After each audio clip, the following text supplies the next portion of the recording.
تو اللہ نے محبوب کو معراج عطا کی. سینکڑوں معجزات کا مجموعہ ہے معراج مصطفیٰ صلی اللہ علیہ وسلم. اس کی حکمتیں. اب حضور کو جو معراج میں خاص باتیں دی گئی وہ یہ ہے کہ حضور نے اللہ کا دیدار کی. کیونکہ مسند احمد میں یہ حدیث صحیح موجود ہے.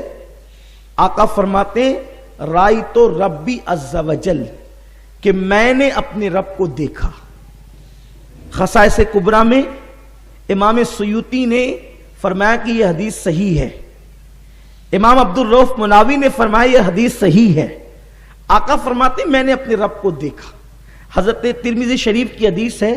عبداللہ ابن عباس کہتے ہیں ہم اہل بیت کا موقف یہ ہے کہ حضور علیہ السلام نے 2 مرتبہ اپنے رب کو دیکھا.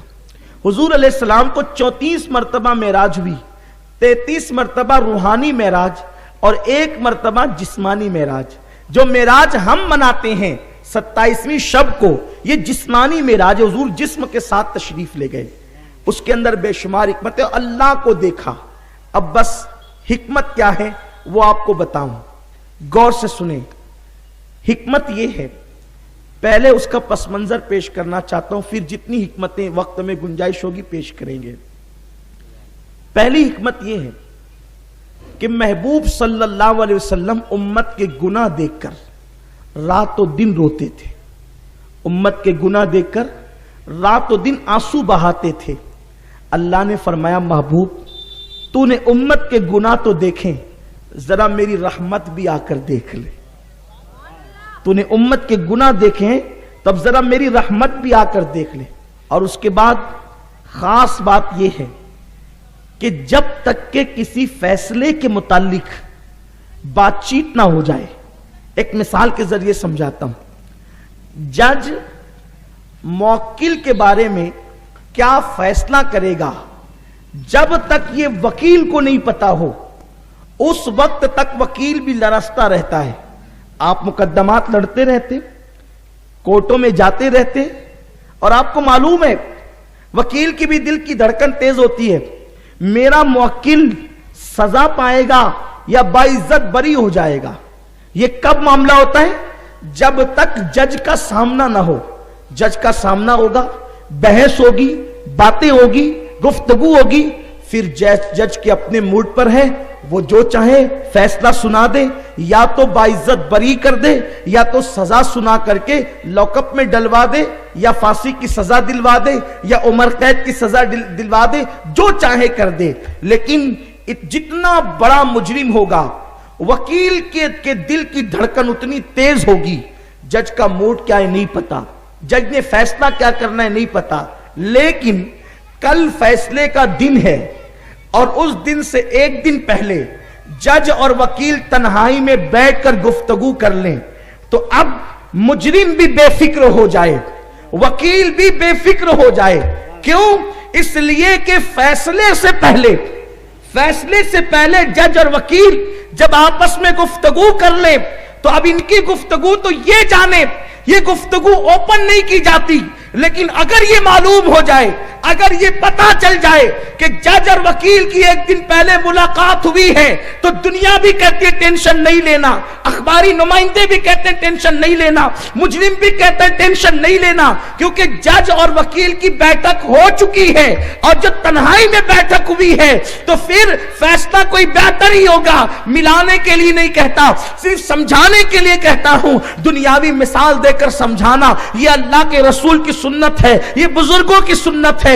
بلا تشبیہ بلا تمثیل قیامت کا دن ہوگا, عدالت کی کرسی پر خدائے وحدہ لا شریک اپنی شان کے مطابق جلوگر ہوگا. موسیٰ کی امت بھی ہوگی, عیسیٰ کی امت بھی ہوگی, داؤد کی امت بھی ہوگی, ایوب کی امت بھی ہوگی, یوسف کی امت بھی ہوگی, ذوالقرنین کی امت بھی ہوگی. اللہ اکبر, گویا کہ سارے انبیاء کرام کی امتیں وہاں پر, ذوالکفل کی امت بھی ہوگی, انبیاء کی امتیں موجود ہوگی. حضرت موسیٰ علیہ السلام نفسی نفسی اس لیے کہہ رہے ہیں, اس لیے کہ آج کے جج کا فیصلہ, آج کے جج کا فیصلہ میری امت کے بارے میں کیا ہوتا ہے یہ اس کی اپنی مرضی پر ہے، لیکن اللہ اکبر قیامت کے دن حضور کی زبان پر نفسی نفسی نہیں ہوگا، اس لیے کہ قدرت کا محبوب فیصلہ تو قیامت میں نے کرنا ہے اور تو نے وکالت کرنا ہے، معراج کی شب آجا بیٹھ کر کے بات کر لے تاکہ تیری امت کے بارے میں فیصلہ کیا کرنا۔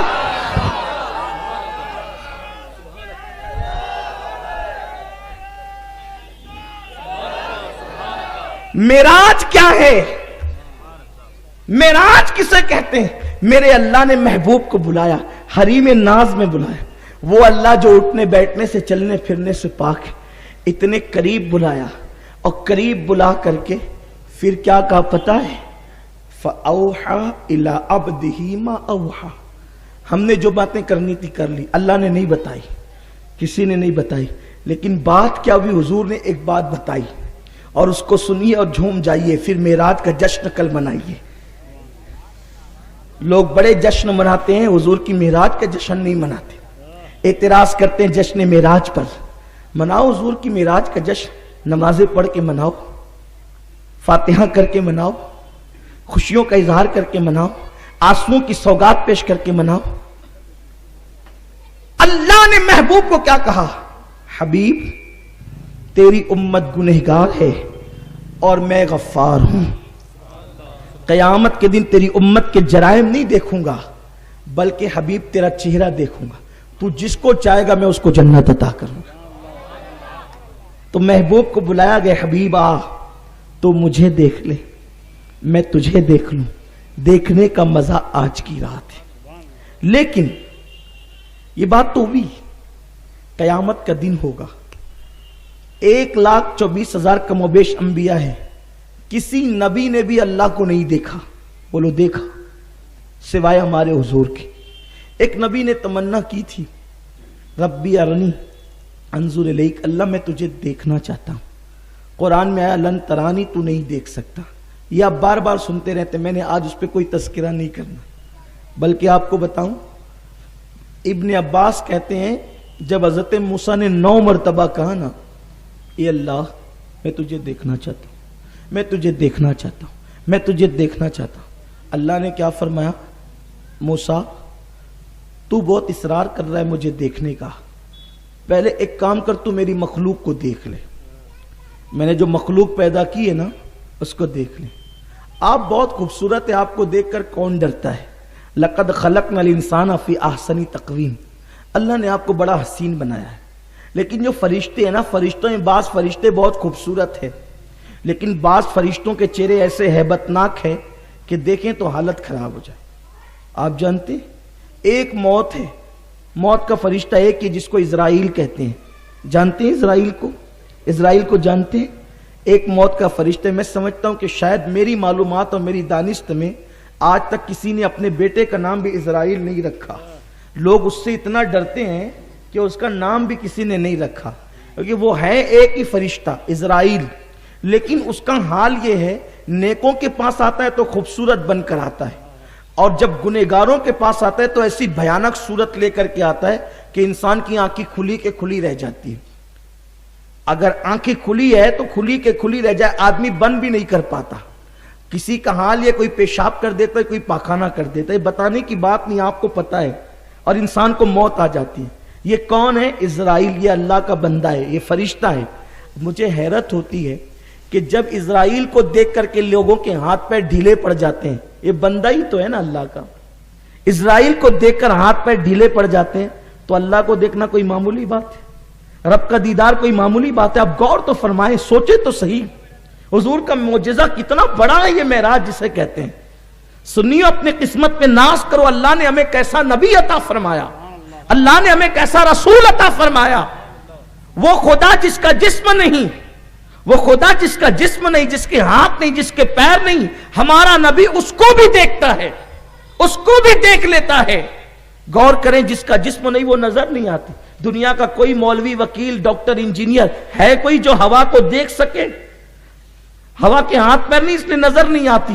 اللہ اکبر، جب مخلوق کے ہاتھ پیر نہ ہو تو وہ نظر نہ آئے، لیکن وہ خدا جس کا کوئی جسم نہیں، وہ جسم و جسمانیات سے پاک، حضور اس کو بھی دیکھ لیتے ہیں۔ کر ڈرتے بھی نہیں ہیں, ٹکٹکی باندھ کر دیکھتے ہیں, آنکھیں بھی نہیں جھپکتی ہے.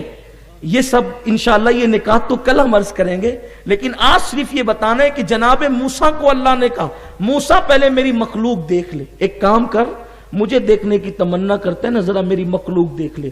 تو اللہ نے فرشتوں کو کہا کہ ذرا اپنے چہروں سے پردے ہٹاؤ اور اپنی اصلی شکل سے موسیٰ کے قریب سے گزرو. حضرت موسیٰ طور پر کھڑے تھے اور کہہ رہے تھے ذرا دیکھنا چاہتا ہوں تجھے, دکھانا اپنے آپ کو, دکھا اپنے آپ کو, مجھے دیکھنے سے پہلے میری مخلوق دیکھ.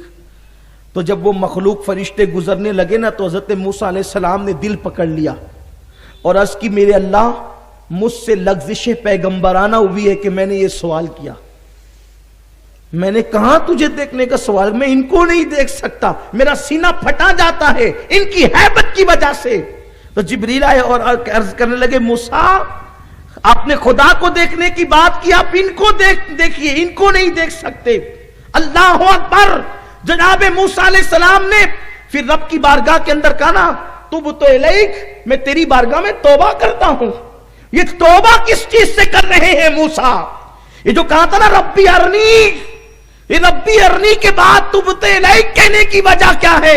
وجہ یہی ہے جب فرشتوں کو گزارا میرے اللہ نے, ہیبت ناک فرشتوں گزرو موسیٰ کے قریب سے, تو حضرت موسیٰ کا سینہ پھٹنے کے قریب آ گیا اور حضرت موسیٰ نے کہا اللہ میں تیری بارگاہ میں اس لغزش پیغمبرانہ سے, اس خطۂ اجتہادی سے توبہ کرتا ہوں. اب غور کریں, جب اللہ کی مخلوق کو حضرت موسیٰ ان کی اصل شکل میں نہ دیکھ سکے, ان ہیبت ناک فرشتوں کو جنہوں نے عرش اٹھا رکھے ہیں, جو عرش کا بوجھ سنبھالتے ہیں, اللہ کے فرشتے کتنے یہ تو وہی جانے, کون کون سے وہی جانے, لیکن ہم کو تو بس ابن عباس نے اتنا بتایا کہ موسیٰ کے ساتھ یہ ہوا. تو حضرت موسیٰ نے توبہ کر لی کہ اللہ میں اس سوال سے تیری بارگاہ میں توبہ کرتا ہوں. اب دیکھیں یہ حضور علیہ السلام کی شان, لوگ کس منہ سے کہتے ہیں نبی ہماری طرح ہیں, وہاں موسیٰ کہتے تبت الیک, اللہ میں اس سوال سے تیری بارگاہ میں اب رجوع کرتا ہوں, واپس پلٹتا ہوں مولا. اب حضور علیہ الصلوۃ والتسلیم کی باری ہے. حضور نے نہیں کہا تجھے دیکھنا چاہتا ہوں, صحیح ہے. تو حضور علیہ السلام کو کیوں دکھایا گیا, بلایا کیوں گیا, حضور کو بلانے کی وجہ کیا تھی؟ دیکھیے جب کوئی جج کا سامنا ہو اور جج سے پہلے ملاقات نہ ہوئی ہو, یہ کسی بادشاہ سے پہلے ملاقات نہ ہوئی ہو, بادشاہ سے پہلے ملاقات نہ ہوئی ہو, بادشاہ نے دعوت دی چلو سب کو میرے گھر دعوت ہے, آؤ دعوت کھانے کے لیے آؤ. ایسے کے اندر سارے عمرہ وزراء کو بلایا, نیا نیا بادشاہ ہے, بادشاہ کو کسی نے دیکھا نہیں, بادشاہ آیا اور ایک شہر میں سب کو دعوت دی اور کہا سب جمع ہو جاؤ. تو کتنا ہی بڑا وزیر ہوگا تھر تھر کانپے گا, کیوں؟ کیونکہ بادشاہ کو کبھی دیکھا نہیں, پتہ نہیں اس کے اخلاق کیا ہوں, اس کے کردار کیا ہوں, اس کا انداز کیا ہو, اس کی گفتگو کیا ہو, پیار کرے گا کہ جھڑک دے گا, بھگا دے گا, کیا کرے گا وہ, غور فرمائیں. اور اس کے بعد بادشاہ کو کبھی دیکھا نہیں تو فکر ہے کریں کیا کریں, بلکہ خود سب باتیں چھوڑیے, آپ اپنی بات لیجئے. اگر پہلی مرتبہ آپ کو کسی آفیسر کے سامنے جانا ہو تو آپ کے پیر کانپنے لگتے ہیں, پتہ نہیں میرا کام یہ کرے گا کہ نہیں کرے گا, اور کرے گا تو کس انداز سے کرے گا, کیا بولے گا, کیا باتیں کرے گا, تو آپ کے پیر کانپنے لگتے ہیں کیونکہ پہلی مرتبہ سامنا ہے نا آپ. بلکہ آپ اس کو قرآن سے دیکھ لیں, اللہ نے جب حضرت موسیٰ علیہ السلام کو نبوت عطا فرمائی تو حضرت موسیٰ علیہ السلام کے پاس برسوں سے ایک عصا رہتا تھا, لکڑی کا ایک عصا تھا, سوٹا جس کو آپ کہتے ہیں, لکڑی عصا حضرت موسیٰ علیہ السلام کے پاس تھا, اور ابتدائے جوانی سے تھا آپ کے پاس, شروعات سے تھا, کیونکہ آپ حضرت شعیب علیہ السلام کی بکریاں چراتے تھے. شعیب علیہ السلام کی بکریاں, پیغمبر کی بکریاں حضرت موسیٰ علیہ السلام چراتے تھے. یہ آپ کی عاجزی تھی, انکساری تھی. نبی کبھی چرواہا نہیں تھا, اور چرواہا کبھی نبی نہیں بن سکتا. جو انبیاء کو چرواہا کہتے ہیں وہ بدبخت ہیں, نبی کے گستاخ ہیں. اس لیے کہ بادشاہ اگر کبھی اپنی چپل سل لے تو یہ اس کی عاجزی ہے, چپل سلنے سے وہ چمار نہیں ہو جاتا, یہ اس کی عاجزی ہے. اسی طرح بکریاں چرانے سے نبی کی عاجزی ہے کہ وہ بکریاں چراتا ہے, بکریاں چرانے سے نبی چرواہا نہیں ہو جاتا. مسجد کا امام اگر کسی بوڑھے کا بوجھ اٹھا دے وہ حمال نہیں ہو جاتا, یہ اس کی عاجزی ہے کہ وہ کسی کی مدد کر رہا ہے. اب یہ بات آپ کو سمجھ میں آ گئی ہوگی. تو حضرت موسیٰ علیہ السلام کے پاس ایک عصا تھا, رات دن وہ عصا آپ کے پاس رہتا تھا. حضرت موسیٰ علیہ السلام جب طور پر پہنچے,